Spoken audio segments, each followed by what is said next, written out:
Natalie. It's Monday, April 2nd.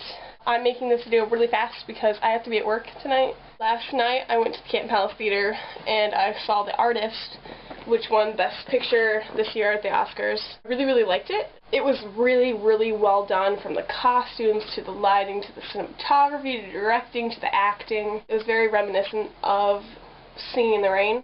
There are silent movie stars that all of a sudden, when the talkies come about in 29, they find that they have to either make the transition or that they completely die as stars. There are other movies that deal with this, like Sunset Boulevard, which is also a great film. I would definitely recommend watching that. The whole film centers around, as I said, a silent movie star by the name of George Valentine, that all of a sudden the talkies come out and he finds that he's not the top star anymore, that he's being replaced. Really hard for him to cope with it because he can't accept the fact that everything is changing. It also displays a lot of the reality of the time when our film switched from silent films to talkies, and the fact that many of the actors that were in silent films aren't remembered because of the fact that they couldn't make the transition. Like, you look at an actress like Joan Crawford, and she was a silent film star, and she was able to transition. To its credit, does really well with the issue of the fact that the talkies are obviously have sound in them. The whole film is actually a silent film. They use sound in the very last scene, and I think it's kind of spoilers to showcase how George has finally accepted sound, and since he accepts it, he can now hear it. The only other time they use it is about halfway through the film, where, actually I think it's a little bit before halfway, but he has a nightmare after he sees this clip of sound from film, of the world with sound. Very effective in the way that, up to this point, you don't hear anything other than, of course, the like classical piano music that would have been played for silent movies at that time. And the way they use it is so effective that it probably would have been more effective if the person in our theater hadn't been like snoring extremely loudly about like a few feet away. But it's really kind of jarring when sound comes back because you kind of get sucked into the world. At least I did. And I know people like my parents really didn't like it. I would recommend it. I think it's a great film, but I'm not sure if it's because of the fact that I'm such a huge film buff.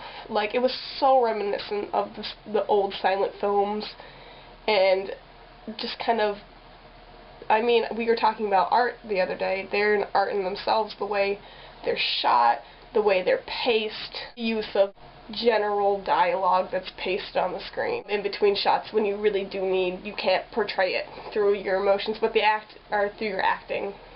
The acting is very big. It's even referred to as mugging in The Artist, and it's very much visual instead of something you hear. But I also think that's very much like film. I think film is a very visual art, and that I think that's where it differs a lot from theater, in the fact that you can just portray so many more subtleties just through a look on film that you could never really do in theater. The way the lighting was used, the use of smoking, and then how the smoke just makes all the lighting look very dramatic. It's something that we've gotten away from a lot lately. Overall, it's a great film.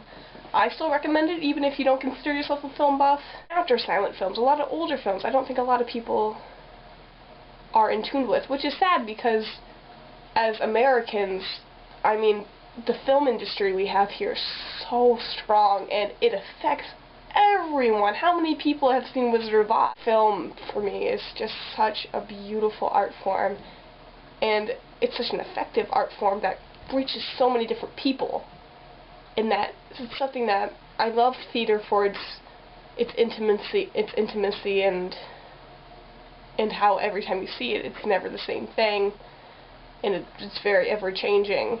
But the only thing is that you may do a show, and it may be the greatest show ever, but how many people are going to see it? Just the people who come to your show. Whereas film can be saved and shown to so many different people and over so many different generations.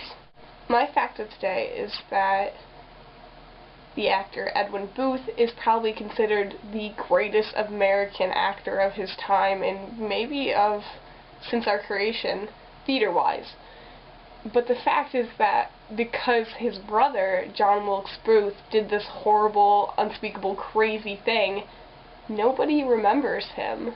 And nobody remembers all the things he did to promote and help further theater in America. Punishment has been decided, and it is going to be that you must make a makeup tutorial for if you're trying to look like Snooki.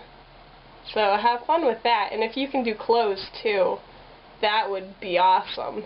I will see you next time. No more wire hangers! I don't have any wire hangers. See? This is what you learn from Joan Crawford, is that she'll rise from the grave and beat you to death with cleaning supplies if you have wire hangers.